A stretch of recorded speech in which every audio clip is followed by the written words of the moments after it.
Bungie has pissed off the entirety of the Destiny 2 community by time gating the Rite of the Nine activity in the most bizarre, in the most strange way possible. Instead of making the 3 dungeon rotations happen week by week, they're instead on a 3 or potentially 4 week rotation, making it so that the new dungeon that we'll get, Ghosts of the Deep or Prophecy, is almost a month away from now, which is so ridiculous because we've already had to wait so long for it. Everyone has been sounding off in regards to this horrible miscommunication. We can start from the beginning here. We have Rick Kakis saying, if a huge portion of Destiny 2 players were surprised and confused to see Spire again this week, then Bungie did a very bad job communicating.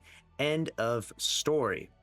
Then we also have other content creators saying this: I have never seen the Destiny 2 community so united since the introduction of sunsetting being hated on. I expect Bungie to respond because obviously, everyone is pretty unanimous on this, where you should just give it a weekly rotation, Bungie. It would just make it so much better. There's 10 weeks until the end of this episode, 10 weeks until we jump into the Edge of Fate. Why do a multi-week dungeon on repeat? It just makes no sense, right? We've had more than enough time to do Spire. It was all last week. A lot of people got their loot. It will come back into rotation. Just rotate on to the next one.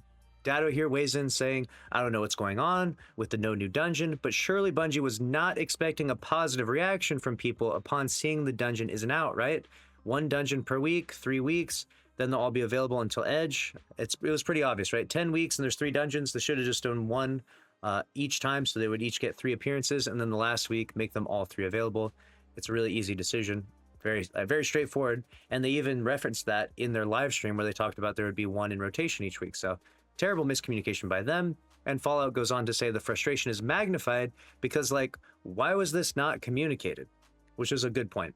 Yes, if they had came out and said this was the schedule when Rite of the Nine was announced, people would be sure upset. But it's definitely way worse when it's a surprise and we find out this way. So if Bungie wanted to do it this way, they should have just made it abundantly clear from the start, because finding it out randomly on the 2nd week was painful, to say the least. Let me know what you think about the situation down in the comment section below, because all of Reddit and all of Twitter is blowing up in regards to this. Make sure to subscribe, smash the like button, and save this video for me. I'll see you in the next one. Later.